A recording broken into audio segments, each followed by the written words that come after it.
Don McCullough has a little story with a big lesson. It goes like this. The manager of a minor league baseball team was going crazy with the awful play of his center fielder. Finally, he was so exasperated that he grabbed a glove, charged out to the center field to show the player how it ought to be played. The first ball hit him and took a bad hop and hit the manager on the shin, almost broke his leg. The next ball was a high fly, which the manager lost in the sun, till it smacked him squarely in his forehead, almost knocked him down. Ball number 3 wasn't any better. It was a hard line drive which missed his glove and hit him whammo in the mouth, almost knocking loose his teeth. Whereupon the manager grabbed the center field by the uniform and screamed, "You idiot, you've got center field so messed up, even I can't do a thing with it." Well, I would say that was about the dumbest excuse I've ever heard. And after 68 years in the ministry, I heard a lot of them, believe you me. Whoever thought up the art of making excuses anyway? Well, it's been around for a long time. As a matter of fact, it's been around as long as we've had people. Adam in the Garden of Eden made the first excuse. It all happened when God confronted Adam for eating forbidden fruit. What did good old Adam do? He blamed God. Adam said in so many words, "God, it was Eve's idea. And if you hadn't made her, then I would never have sinned." Genesis 3, verse 12. Aren't we ever proud of Adam? So God talks to Eve, but she's no better.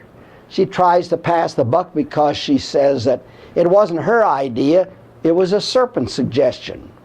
And rightly so, because Satan, the skunk, in this instance he's a snake, but he's the same dirty devil. So God judges Satan, but also Adam and Eve, because they were all guilty. This brings me to the subject of excuses. As I say, I've heard them 1,000 times.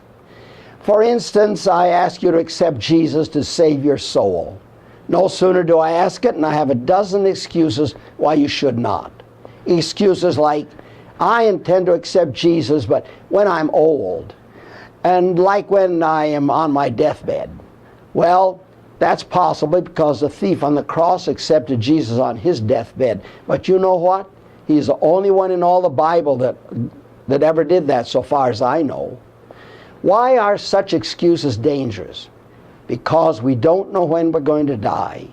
You could die during my sermon, and maybe some of you wish you could, but you're going to die. And may I say, God will choose the time, not you. God warns us, boast not thyself of tomorrow. Thou knowest not what a day may bring forth. Proverbs 27, verse 1. My fervent prayer is that you'll stop making excuses and call on the name of the Lord and be saved.